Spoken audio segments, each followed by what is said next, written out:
The CBSE's formula of 30-40% to calculate class 12 results has been a topic of major debate.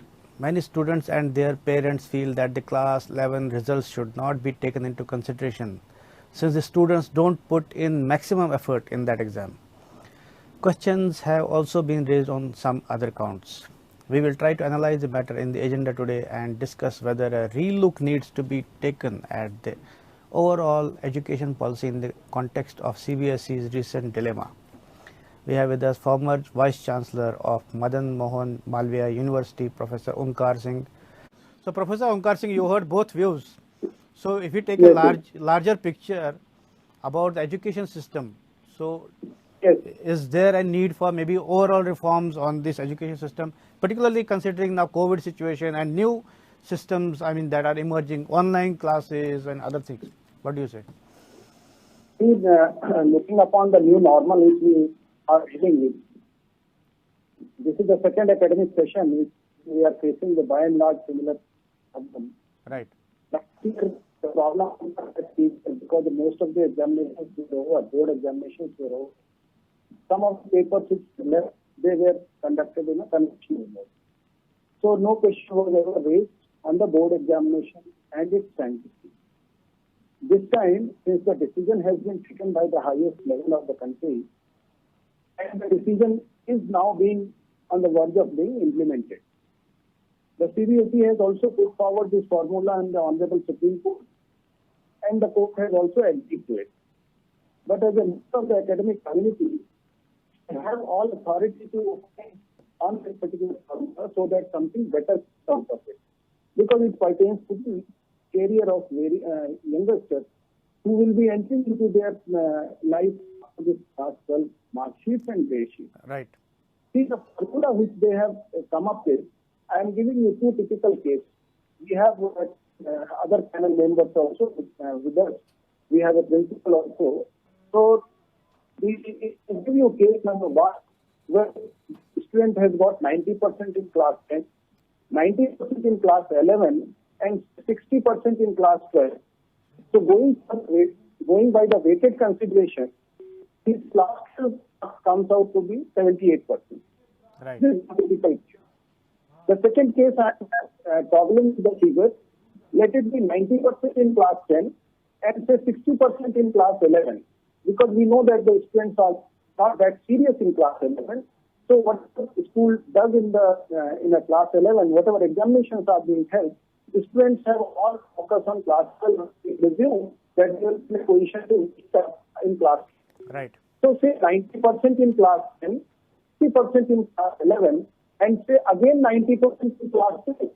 Considering that it was online examination, there is all possibility that schools have been liberal, and students might have also committed some malpractices on their end, some cheating or something of that kind. So if we go by these figures, 90%, 10, 60%, 90%, it comes out to 81%.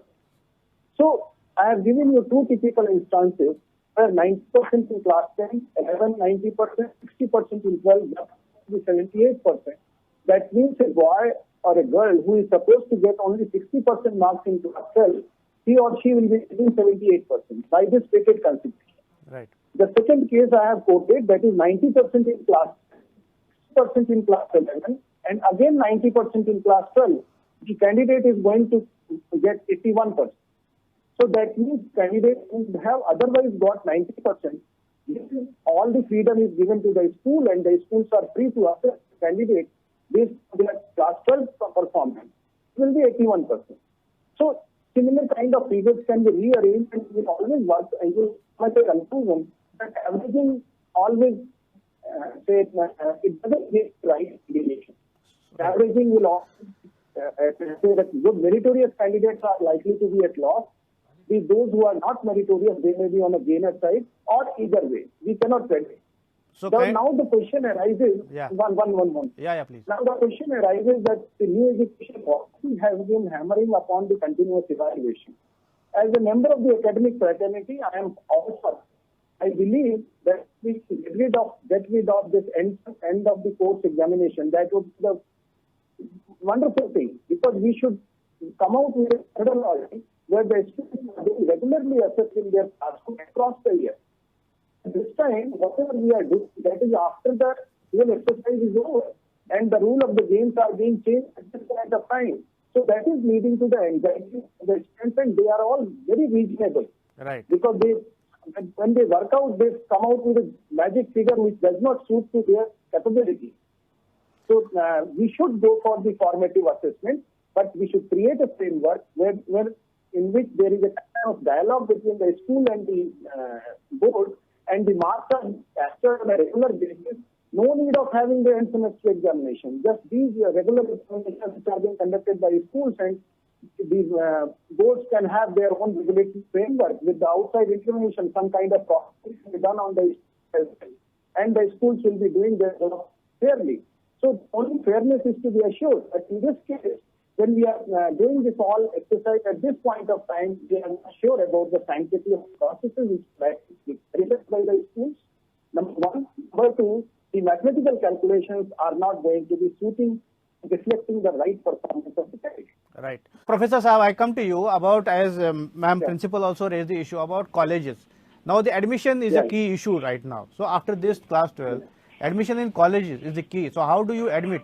I mean, there is a need to reorient, reorientation on part of colleges also, universities also, isn't it? See, as far as the admission process is concerned, in view of the sanctity of this assessment process, which is devoid of any examination, it's only a continuous assessment coming out of three different contributors. So the institutions, higher education institutions, have to conduct their own admission tests, and if they are conducting their own admission tests, there is no issue at all, because the right merit of the candidate will be getting reflected by their performance in the test. Now the principal has raised this issue that I am not mistrusting the schools. I want that every school should be given the authority like that of a board. But the point is that, are we right now prepared for it? Are we, say, in the garb of pandemic, we should not exercise some principle which may lead us to some disaster situation, because it was the credibility of the marks which eventually forced the higher education institutions to hold their own tests.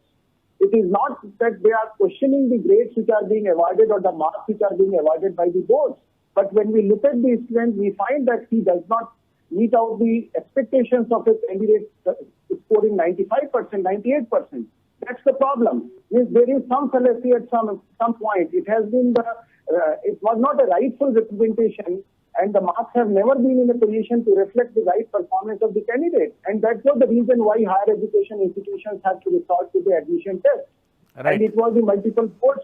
But the thrust is always on marks. So I think we have to watch out. I think we have run out of time, but I think we have to watch out how this plays out. But I guess students and parents will be anxious till the results come out.